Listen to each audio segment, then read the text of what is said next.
Exatamente. Eu tava rico, Vene. Não, mas peraí. Você tem razão em várias coisas. Eu quero saber em quem que você está se referindo aí. Mudou o sistema. Esse é o principal. Acaba a 4-3-3. Acaba. E ó, na tela do SBT. É o gigante na Sul-Americana. A minha filha ontem na sala chegou pra mim. Mãe, o Vasco ganhou. Por quê? Tá chovendo? Não, ela viu o pai lá gritando na sala. Aí eu vi o filho, o Vasco ganhou. Aí, Pedro, já sei que eu vou te dar de Natal. O quê? Um olho grego. Por quê? Não é o grego? Sabe o que eu vou te dar de Natal? Um iogurte grego. Obrigado. O que aconteceu, Pedrosa? Ontem parecia que tava fácil o Vasco. Aconteceu tudo que não estava acontecendo nos últimos 20 jogos, né? Principalmente o técnico Felipe conseguiu mudar o sistema falido que o Vasco tinha com o Rafael Paiva, o 4-3-3, e o Vasco da Gama jogou num 4-4-2, que muitas vezes se transformava num 4-3-2-1. E por que isso? Porque ele colocou o Alex Teixeira junto com o Verratti e colocou o Jair, Matheus Carvalho na esquerda e também o Hugo Moura na direita como os 3 volantes. Deixou o Felipe Coutinho mais solto no meio-campo e em vários momentos o Alex Teixeira vinha buscar essa bola para fazer esse 2-1 que eu estava falando. O Vasco teve uma posse de bola muito melhor do que o Atlético Mineiro, o Vasco conseguiu ter associações bem diferentes, construções por dentro e um grande cara para isso ter acontecido. Vocês acham que eu vou falar do Felipe Coutinho ou do Alex Teixeira e eu não vou falar deles dois. Eu vou falar sobre o Jair, camisa 8 do Vasco da Gama. Lembra aquele discurso que eu falei sobre o volante ontem? O Jair é um exemplo claro disso, que é um volante que faz o time do Vasco jogar. Ele rege, ele escolhe a melhor jogada, ele tem o domínio orientado, ele se apresenta, a bola não queima no pé dele e ele foi crucial na vitória do Vasco ontem. Mas é claro, no segundo tempo, o Felipe Coutinho brilhou. Brilhou com a assistência para o Verratti, que chegou, inclusive, ao seu 21º gol na temporada. O Verratti é o artilheiro do Vasco, é um dos artilheiros do Brasil nessa temporada. Conseguiu desencantar aí. Depois, o próprio Matheus Carvalho roubando essa bola, encontra o Lucas Piton, e o Lucas Piton domina a bola de uma forma para corrigir o passe do Matheus Carvalho, cruza perfeitamente, que isso ele faz muito bem, para o Felipe Coutinho fazer o 2-0. Um Vasco muito mais ligado, um Vasco que teve outra postura, mas principalmente a questão tática, e foi a constatação do óbvio. O Rafael Paiva morreu abraçado com um sistema falido de um time que não tinha mais pontas, sem Adson e sem o David. O que a gente viu ontem foi um jogo muito mais agradável, muito mais gostoso de se ver, e um Vasco que conseguiu dominar o Atlético Mineiro. Baleado? Sim, mas com seus principais jogadores. Então eu tenho que valorizar aqui e fazer também uma menção honrosa ao sistema defensivo, Paulo Henrique, Léo e João Vitor, que jogaram muito bem ontem. O Felipe que elogiou muito o Léo, né? Eu vou escutar uma sonora do Felipe, mas antes você tá falando tanto aí de treinador, falou do Rafael Paiva, a gente vai escutar o interino agora, mas eu quero antes te perguntar, Pedrosa, sobre essa situação do treinador do Vasco da Gama. O Felipe foi bem, o Vasco jogou bem, mas ele não será efetivado ou será efetivado para 2025? Não, essa chance aí o Vasco não trabalha com ela. A informação é essa. Inclusive, a atualização que a gente pode trazer aqui o Vasco quis o Luiz Castro, o Vasco fez uma proposta para o Luiz Castro, mas assim como o Vasco, vários times do futebol brasileiro estão procurando o Luiz Castro. E a informação que eu obtive ontem é que o Luiz Castro só deve tomar essa decisão no final de dezembro. Até porque existe uma situação no futebol português, como, por exemplo, o Porto tem um auxiliar muito pressionado por lá e ele não descarta voltar a trabalhar no futebol português. Inclusive, até cogita passar o Natal com a sua família. E o Vasco, assim como vários times do futebol brasileiro, não querem esperar um treinador para depois do Natal, porque tem que começar o planejamento do futebol. Então, assim, hoje o nome do Luiz Castro, apesar do Vasco gostar muito, ter feito a proposta, esfriou nesse momento. Outro técnico que foi oferecido ao Vasco da Gama foi o Kleber Xavier, ex-auxiliar do Tite e que hoje quer virar treinador. O Vasco analisa o nome, mas dificilmente vai apostar no Kleber Xavier para esse começo de trabalho do próprio Kleber Xavier, que é um ótimo auxiliar, mas ninguém sabe como é que ele vai desempenhar como treinador. E o que eu posso falar para a torcida do Vasco hoje é que o Vasco continua conversando com o staff do Pedro Caixinha, que é o ex-treinador do Red Bull Bragantino e que hoje é o técnico que realmente agrada a diretoria, que já tem experiência de futebol brasileiro, que é moderno. Então, no momento, o nome mais quente no Vasco é o Pedro Caixinha, mas sem nada avançado que a gente possa trazer aqui de forma concreta. Eu não sei se você concorda comigo, mas tem outro nome aí livre no mercado, que também é português, que já fez bons trabalhos aqui no futebol brasileiro, é do Antônio Oliveira. Um português que conhece já o futebol brasileiro. Não sei por que não está sendo mencionado nessa busca aí do Vasco da Gama. Eu acho um bom nome. Muito bem. O Luiz Castro, eu não sei em quanto tempo a SAF vai ser efetivada, porque o Pedrinho, obviamente, está estudando, isso é para ser feito com calma, mas se for de forma rápida, o Luiz Castro é um ótimo nome para fazer esse momento de transição de SAF com... Fala, Pedrosa. Só mais uma info para terminar. A minha fonte acabou de me dizer aqui o seguinte: Gustavo Quinteiros, técnico do Vélez, também foi oferecido.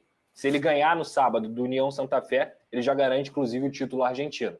Mas, nesse momento, eu acho que não é o perfil que o Vasco busca. Ele quer um perfil de um cara que tem conhecimento do futebol brasileiro. Mas, obviamente, não descarta um cara que está fazendo um belo trabalho lá no Vélez. Muito bem, bora falar de Obra Max. O técnico do Galo, ele foi demitido depois da derrota por 2-0 contra o Vasco da Gama em São Januário. São 12 partidas sem vitória, com 8 derrotas e 4 empates.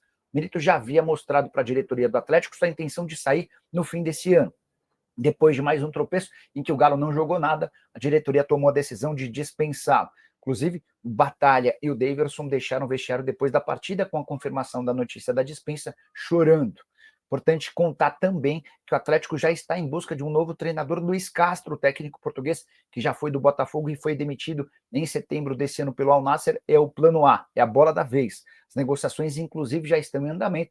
O Atlético é mais um a concorrer pelo Luiz Castro. O Vasco da Gama e o Santos haviam feito proposta nos últimos dias. Só uma observação.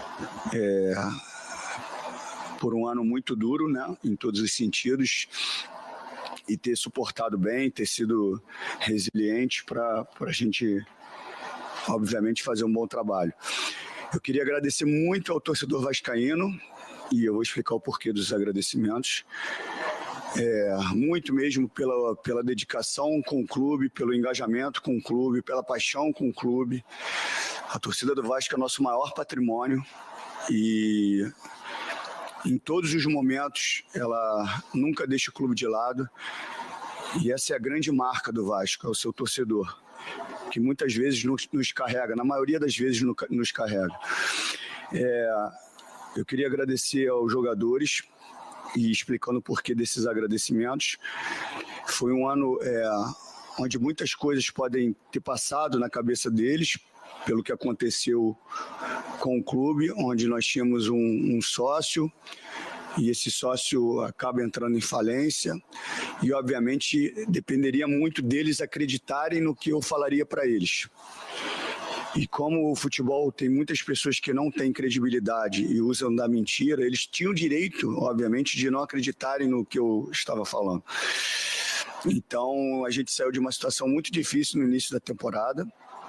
E deixando claro, só antes de eu completar esse raciocínio, que o objetivo do Vasco é sempre brigar por títulos, por grandes conquistas. Esse vai ser sempre o grande objetivo do Vasco.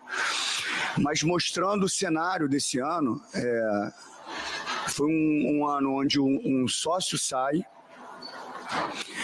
no começo com muita dúvida para as pessoas, para mim obviamente não, e obviamente os atletas também teriam uma dúvida. E isso mexe muito com a cabeça do atleta, né? O que vai ser do clube, se vai ter dinheiro, se vai pagar em dia, se não vai, se vai chegar um novo sócio, como é que vai ser. E a gente sai de uma situação muito difícil no início da temporada, consegue reagir dentro da competição, e depois de 13 anos, se eu não me engano, chega numa semifinal de Copa do Brasil. E a gente já, independente do que aconteça na rodada, já está numa competição internacional desde 2019, que o Vasco não se classificava para uma competição internacional, e nosso objetivo, devido à pontuação do início da temporada, era uma classificação para a Libertadores, mas isso não aconteceu. Mas para deixar claro que os jogadores estão de parabéns por todo esse turbilhão de emoções, eles tiveram uma reação muito importante dentro da competição. Então, portanto, galera, você conseguiu acompanhar nesse momento todas as notícias envolvendo o Vasco da Gama e também a possibilidade do Pedro Caixinha realmente ser o novo técnico do Vasco da Gama.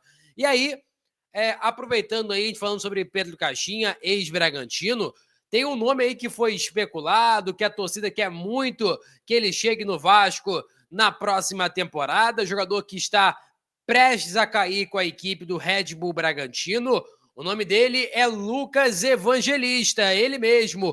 O volante Lucas Evangelista pode estar de saída do Bragantino. Ele tem 29 anos de idade, faz aniversário no dia 6 de maio. Jogador que tem vínculo com o Bragantino até a metade, né? No mês 6 de 2026. Metade do ano de 2026. O Lucas Evangelista pode ali estar de saída. No caso, teria que comprar ele, né? Se o Vasco quisesse ele, teria que efetuar uma compra. Ele fez 30 partidas no Brasileirão, deve efetuar mais uma, no caso hoje, no jogo Atlético Paranaense e Bragantino. Fez 2 gols e 2 assistências. Ele passou pelo São Paulo, pela Udinese, pelo Nantes, também passou pelo Panathinaikos, Vitória de Guimarães e agora está na equipe do Bragantino. Você acha que seria uma boa para o Vasco, o Lucas Evangelista? Coloca nos comentários, quero saber a sua opinião. Vou ficando por aqui. Compartilha para geral, nossa meta é alcançar 50 mil, eu conto muito com a sua ajuda e também com a sua moral. Vou ficando por aqui, valeu, tamo junto e é nóis! Fui!